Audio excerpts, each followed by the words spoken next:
उसको Asia cup में शामिल कर लिया गया है, क्योंकि हमने तो कर दिया था इनकार, हम जाएंगे नहीं। इवेंट के शेड्यूल का ऐलान कर दिया गया है। हॉकी एशिया कप 29 अगस्त से शुरू होगा। 8 टीमों को 2 ग्रुपों में तकसीम किया गया है। पाकिस्तान ने सिक्योरिटी खदशात के पेश नजर भारत जाने से इनकार कर दिया। बिल्कुल जनाब, और अब जरा चलते हैं क्रिकेट की तरफ। क्रिकेट के मैदान से आपको खबर पहुंचाते हैं और आपको ये बताते हैं कि पीसीबी ने सेंट्रल कॉन्ट्रैक्ट का कर दिया है ऐलान। काफ़ी जो प्लेयर्स हैं उनको न्यू कॉन्ट्रैक्ट सेंट्रल कॉन्ट्रैक्ट में शामिल कर लिया गया है।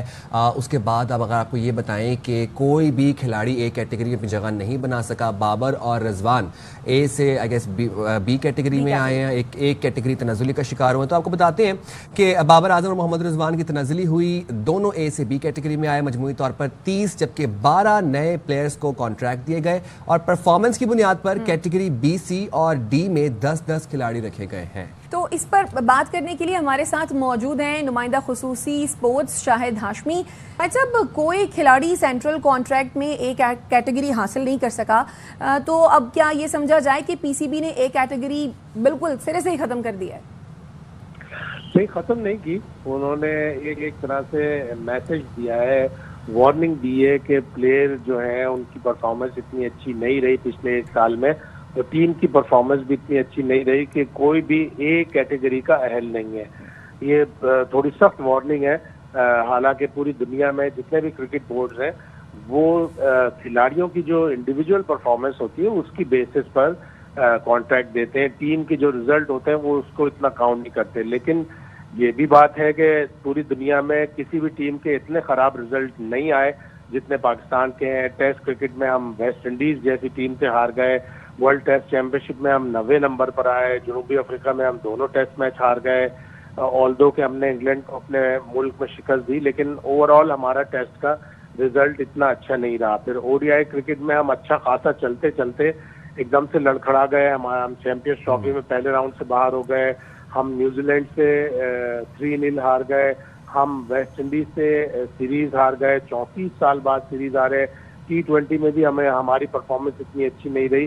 तो सिलेक्शन कमेटी ने और पाकिस्तान क्रिकेट बोर्ड ने बहुत सख्त फैसला लिया है और ये बताया है कि हमारी जो क्रिकेट टीम है उसके खिलाड़ी जो है वो एक कैटेगरी के अहल नहीं है। थोड़ा सख्त फैसला है। कुछ 2-1 खिलाड़ी ऐसे थे जिनको आप एक कैटेगरी में ले सकते थे, लेकिन एक तरह से मैसेज है खिलाड़ियों को कि आप अपनी परफॉर्मेंस बेहतर करें। अच्छा शाहिद साहब, सख्त फैसले किए गए, उसके बाद एशिया कप काफ़ी नए खिलाड़ियों को सेंट्रल कॉन्ट्रैक्ट में ऐड भी किया गया। बाबर रिजवान की बात की जाए, हमारे सीनियर प्लेयर्स हैं, वो एक कैटेगरी तनज़ुली का शिकार भी हुए।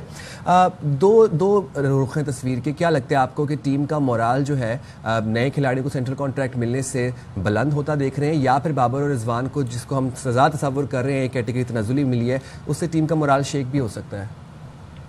कुछ खिलाड़ी ज़ाहिर परेशान होंगे कि उनको इतना बड़ा जो कॉन्ट्रैक्ट होता है, एक कैटेगरी की जो सैलरी होती है वो भी बहुत ही अच्छी होती है, अराउंड 4.5 मिलियन रुपीस होती है। तो वो एक तरह से जेब पर, घर के खर्च पर बोझ पड़ता है। तो खिलाड़ी डाउन तो होंगे, लेकिन जो चंद खिलाड़ी जो नए सेंट्रल कॉन्ट्रैक्ट में आए यकीनन उनका मोराल बुलंद होगा। T20 के 2 टूर्नामेंट पाकिस्तान की टीम खेलेगी, एक ट्राई सीरीज और फिर एशिया कप। ये वर्ल्ड कप की तरफ एक बहुत अहम कदम होगा। अगर इसमें दोनों में रिजल्ट अच्छे आते हैं तो समझे पाकिस्तान T20 वर्ल्ड कप की तरफ अच्छी पेशकदमी कर रहा है। कोच तो बड़ा कॉन्फिडेंट है, वो कह रहे हैं कि मेरी टीम अच्छी प्रोग्रेस कर रही है। देखें इन 2 टूर्नामेंट्स में क्या नतीजे आते हैं उसके बाद ही पता चलेगा। लेकिन वाकई पिछले 1 साल में पाकिस्तान की टीम की कारकर्दगी इतनी अच्छी नहीं रही। खुसूसन हमारे जो 2 स्टार प्लेयर हैं बाबर आजम और रिजवान, उनकी कारकर्दगी इतनी अच्छी नहीं रही। तो ये फैसला लग रहा है कि बिल्कुल होना ही था। अच्छा शाहिद साहब, पाकिस्तान ने जो हॉकी एशिया कप में सिक्योरिटी वजूहात की बिना पर जाने से इनकार किया है, इस डिसीजन को आप किस तरह से देखते हैं? क्या हमने ठीक किया? देखिए, जो जियो पॉलिटिकल सिचुएशन है पाकिस्तान और इंडिया के दरमियान, और मई में जो कन्फ्लिक्ट हुआ था, बुरी तरह मार खाई थी भारत ने पाकिस्तान से, और प्रोवोक भी पाकिस्तान को भारत ने ही किया था। पाकिस्तान ने पहलगाम वाक़े की जो 22 अप्रैल को हुआ था उस पर गैर जानिबदाराना तहकीकात की पेशकश की थी। उसके बावजूद ना तो तहकीकात की पेशकश को कोई ऑफर का जवाब दिया, ना ही कोई सॉलिड प्रूफ दिया, और एकदम से पाकिस्तान पर अटैक कर दिया।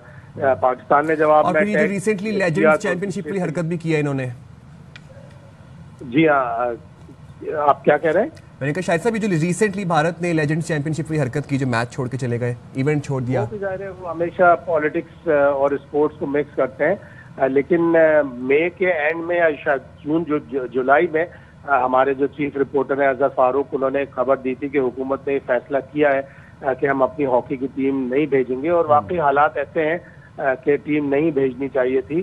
तो पाकिस्तान हॉकी फेडरेशन मना करता रहा कि नहीं अभी कोई फैसला नहीं हुआ, अभी कोई फैसला नहीं हुआ, लेकिन बिल आखिर उन्होंने अजहर फारूक की खबर को मानना ही पड़ा। Rightly sir, thank you very much Shahid साहब, अपने प्रोग्राम के लिए।